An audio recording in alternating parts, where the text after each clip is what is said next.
चलिए फ्रेंड्स, मैं आपको बता देती हूँ हिंदू लॉ जो है, हिंदू मैरिज एक्ट 1955 में टोटल 30 सेक्शंस है, 6 पार्ट है और इसको 6 पार्ट में डिवाइड किया गया है। तो मैं जल्दी जल्दी आपको इसको पूरा डिफ़ाइन करती हूँ। तो यहाँ सबसे पहले शॉर्ट टाइटल दिया गया है और एक्सटेंट दिया गया है। शॉर्ट टाइटल में ये दिया गया है कि इस अधिनियम को 1955 कहा जाता है और एक्सटेंट ये है कि यह एक पूरे भारतवर्ष में लागू होता है। सेकेंड, अधिनियम का लागू होना। ये अधिनियम किस पे लागू होता है, सेकेंड सेक्शन इस बारे में चर्चा करता है। तो यह हिंदुओं पर लागू होता है, जैन, बौद्ध और सिख पर लागू होता है, लेकिन यह मुस्लिम समुदाय और पारसी लोगों के ऊपर इसकी कोई भी अधिनियम की कोई भी बात लागू नहीं होती है। उसी तरीके से आप थर्ड 3 में बात करेंगे सेक्शन, तो इसमें परिभाषाएं दी गई हैं, डेफिनेशन दिया गया है, जिसमें सबसे पहले रूढ़ि और प्रथा के बारे में बताया गया है। तो रूढ़ि और प्रथा वो होती है जो पहले से चली आ रही हो और किसी समुदाय द्वारा, कुटुंब द्वारा, हिंदू मतलब कि जो पहले से चली आ रही है। उसी में दूसरा है जिला न्यायालय। जिला न्यायालय मतलब कि जिसको इस हिंदू विवाह अधिनियम का क्षेत्राधिकार प्राप्त है, वो हो गया जिला न्यायालय। पूर्ण रक्त और अर्ध रक्त। पूर्ण रक्त वो होता है जो मतलब वैध माता पिता की संतान होता है, और अर्ध रक्त वो होता है कि जो जो मतलब जिनके पिता एक होते हैं पर माताएं अलग अलग होती हैं। उसी तरीके से एकोदर रक्त वो होता है जिसमें यूट्रिन ब्लड उन्हें कहते हैं जिनमें माताएं एक होती है, पिता अलग अलग होते हैं। उसी तरीके से बात कर लेते हैं ई की प्रेस्क्राइब। प्रेस्क्राइब बहुत ही छोटा शब्द है जिसमें विहित शब्द को अटैच किया गया है।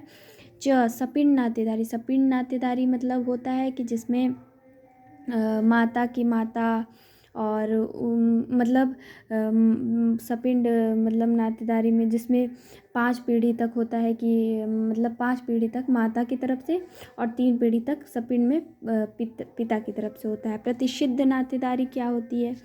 तो प्रतिशिद्ध नातेदारी वो होती है कि जो एक दूसरे के पूर्व पुरुष होते हैं, जो एक दूसरे के वंशज होते हैं, और ये भाई की पत्नी हो गई, पिता के भाई की पत्नी हो गई, मामा के भाई के या पिता में या माता में की पत्नी हो गई, या उसी तरह पितामह की पत्नी हो गई, तो ये आता है।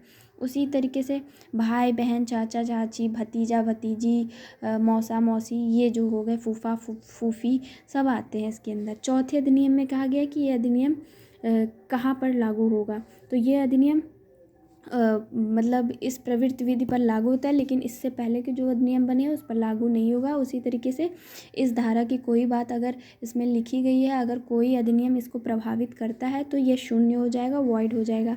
उसी तरीके से 5वें में बताया गया हिंदू विवाह। हिंदू विवाह जो है कंडीशन ऑफ हिंदू मैरिज बताया गया है। इसमें बहुत ही इम्पॉर्टेंट है कि विवाह के समय दोनों में से किसी की पत्नी या पति जीवित ना हो, सबसे मुख्य बात ये होती है। दूसरा, विधिमान मतलब जो शादी हो किसी पागल इंसेन पर्सन से ना हो, दोनों को विधिमान सम्मति देने का वो हो, अधिकार हो, मतलब वो देने के लायक हो, सक्षम हो, योग्य हो। फिर इसमें तीसरे पॉइंट में बताया गया है कि जो पति की आयु 21 वर्ष होनी चाहिए और जो पत्नी की आयु 18 वर्ष होनी चाहिए। उसी तरह दोनों पक्षकारों रूढ़ि और प्रथा के बीच प्रतिशिद्ध नातेदारी में उनकी शादी ना हो या सपिंड नातेदारी में उनकी शादी ना हुई हो। छठवां जो है रिपील कर दिया गया। सातवां में हिंदू विवाह के कर्मकांड बताए गए हैं, जिसमें हिंदू विवाह उसके पक्षकारों किसी रूढ़ि के अनुष्ठापित मतलब कर्मकांड में मतलब कि जो उनके संस्कार हो गए वो करेगा और अग्नि के समक्ष 7 फेरे लेगा।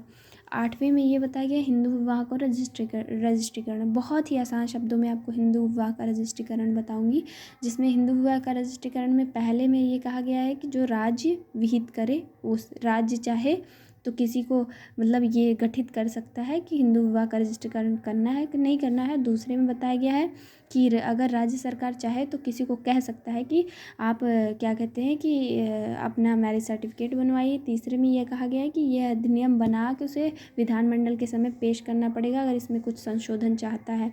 और चौथा ये है कि जो हिंदू विवाह का रजिस्ट्रीकरण है ये किसी भी न्यायालय में साक्ष्य के रूप में लिया जाएगा। 5वां ये कहा गया है कि इसमें किसी भी लोप होने पे इसमें किसी प्रकार का दंड नहीं, लेकिन मात्र 25 रुपये का जुर्माना देना पड़ता है।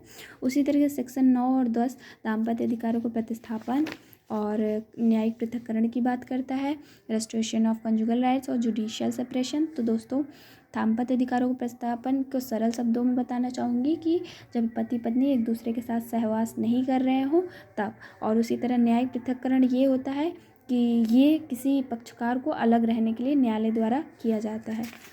उसी तरीके से दोस्तों 11 से 18 तक ये बताया गया कि विवाह की अकृतता और विवाह विच्छेद। 11 में शून्य विवाह हो गया कि प्रसिद्ध नातेदारी सपिंड नातेदारी में अगर कोई शादी हो जाती है तो शून्य मानी जाएगी। शून्यकरण विवाह ये होता है, इसमें कई क्लॉज दिए गए हैं। शून्यकरण विवाह में ये आप ध्यान रखें कि शून्यकरण विवाह जब ऐसा हो जाता है कि पति या पत्नी में से कोई अवैध रिलेशन पहले से ही है तो उससे शादी कर रहा है तो ये शून्यकरण विवाह हो जाता है। उसी तरह विवाह विच्छेद दोस्तों विवाह विच्छेद आप समझ ही रहे हैं कि विवाह विच्छेद होता क्या है, इतना मुझे बताने की ज़रूरत नहीं है, आप लोगों को भी नॉलेज है, मुझे पता है। 13 का में ये बताया गया है कि विवाह विच्छेद के लिए दोनों तरफ से जो है अगर तो विवाह विच्छेद कार्यवाही प्रतिबंध वैकल्पिक दोस्तों इसको थोड़ा पढ़ना चाहूँगी। कार्यवाही डिक्री विवाह विघटन के लिए उस दशा में ये होता है कि इसमें अर्जी लगा सकते हैं 13 का कि हाँ हम चाहते हैं डाइवोर्स लेना। और 13 हमें पारस्परिक संपत्ति इस दोनों पक्षों की सम्मति ज़रूरी होती है। उसी तरीके से 14 में विवाह के 1 वर्ष के भीतर विवाह विच्छेद नहीं हो सकता है। 15 में बताया गया है कि पुनः 15 में ये बताया गया कि वो विवाह विच्छेद के बाद कब पुनः शादी कर सकते हैं। 16 में ये बताया शून्यकरण से विरुद्ध आपत्तियों की धर्मजिता।